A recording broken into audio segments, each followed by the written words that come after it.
Olá, aqui é Luiz Malta, sejam muito bem-vindos ao nosso Almanac HQ. Ajude o crescimento do canal se inscrevendo aqui e deixando seu like. Não se esqueça também de ativar o sininho para receber nossas notificações de novos vídeos. Estamos também no Facebook, Twitter, WhatsApp e Instagram. No nosso episódio 5, em outubro de 2016, mostramos os 4 primeiros volumes da coleção de graphic novels da DC Comics, da editora Eagle Moss. E com o passar dos anos, fomos fazendo vídeos seguindo a ordem de lançamento da coleção, até que chegamos ao volume 25, no nosso episódio 184 de maio de 2020. A partir de agora, nós vamos falar das edições conforme elas forem sendo lidas, sem seguir ordem de lançamento. Então, nós começamos com Superman, o que aconteceu ao Homem de Aço, que é o volume 63 da coleção de graphic novels da DC Comics, lançada em abril de 2018, no início da fase da primeira extensão da coleção. Esse encadernado, ele traz histórias publicadas originalmente em setembro de 85 e setembro de 86. Bom, depois da saga revolucionária, que foi a Crise nas Infinitas Terras, em 85 e 86, a DC aproveitou para dar uma arrumada geral na casa, remodelando sua complexa continuidade de histórias, renovando seu personagem mais icônico, o Superman, que seria relançado numa nova revista escrita e ilustrada por Joe Barney. Antes disso, o Superman da chamada Era de Prata teria uma última história. E o que aconteceu ao Homem de Aço é exatamente essa última história. Ela foi escrita pelo inglês Alan Moore, que na época era praticamente um iniciante no mundo dos quadrinhos americanos. Sua abordagem literária sofisticada havia transformado o Monstro do Pântano em fenômeno cult. E sua afeição pela rica mitologia do personagem ficou evidente com a história Para o Homem que Tem Tudo, publicada originalmente em 85 em Superman Anual 2. Bom, então aqui nós temos uma história de despedida com a participação do elenco de apoio do Superman. Então nós começamos aqui exatamente com a Lois Lane sendo entrevistada, e é ela que vai narrar o que aconteceu ao Homem de Aço. Então nós temos aqui Lois Lane, o Jimmy Olsen, Perry White, o cachorro Krypto, Supermoça, a Legião dos Super-Heróis e a Liga da Justiça, e também os principais inimigos do Superman, como o Bizarro, que já aparece aqui nessa primeira cena. Nós temos também o Lex Luthor, Brainiac, Metallo e o Homem de Kryptonita, entre outros.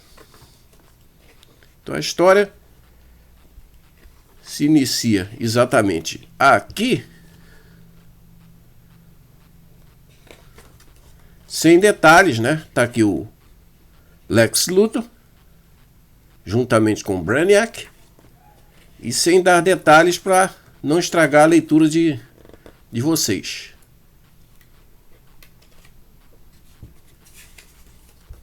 Nessa história aqui acontecem mortes em ambos os lados, tornando a história bastante realista, fora dos padrões dos gibis da época. E daí vem a fama que tornou essa história uma das mais importantes da carreira do Homem de Aço. Então tá aqui, continuando aqui essa primeira história. Aqui, ó, eles já foram para a Fortaleza da Solidão, aonde se desenrola toda essa trama aqui, ó. Então é como eu estou dizendo, eu estou dando uma passagem rápida, sem dar spoiler, porque vale a pena você conhecer esse material aqui. É um material bem interessante. Pronto. Então nós já passamos aqui para a segunda história do encadernado, que também tem o roteiro do Alan Moore, que é o Superman com o Monstro do Pântano, a linha da selva. Aqui nós temos o Superman às voltas com um fungo alienígena que pode levá-lo à morte, que é exatamente esse fungo aqui, ó. Ele resolve se afastar de tudo para morrer em paz depois de um acidente de carro. Aqui, ó, um acidente de carro. E ele encontra ninguém menos que o Monstro do Pântano, que ele julga ser uma alucinação devido ao seu estado febril. Aí agora só você lendo aqui para entender o quanto que é bacana essa história. Como eu disse, nós temos aqui o Alan Moore no roteiro e a arte do Rick Veitch e o Al Williamson. É uma história bem diferente e bem interessante. Está ele aqui com o Monstro do Pântano. Aqui é a nossa segunda história. Aí partimos para a terceira história, que é a história que eu já citei aqui, que é Para o Homem que Tem Tudo, com o roteiro do Alan Moore e a arte de Dave Gibbons.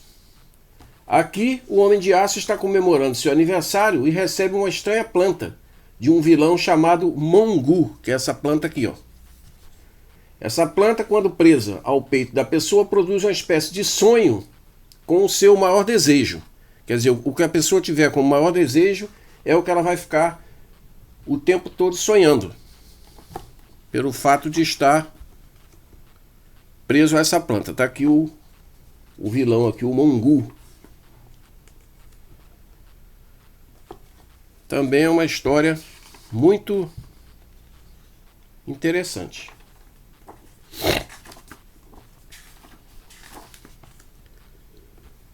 História sensacional. Realmente o Alan Moore tem a mão para história de personagem de super-heróis, né? Que ele sempre cria uma coisa diferenciada. Então aqui as capas das duas primeiras histórias. Tá aqui, ó, de todas elas, da anual, inclusive essa do O Homem que Tem de Tudo, que foi tá aqui no anual 11 do Superman. E passamos aqui para uma história clássica que fecha o encadernado, que foi publicada no Superman número 30, de setembro de 1944. É a história do misterioso senhor, como nós temos aqui, ó, Nix Ex Pit El Ik, que é como se pronuncia o nome dessa figura aqui, que é uma entidade zombeteira da quinta dimensão que vem aprontar das suas em Metrópolis, desafiando o Homem de Aço.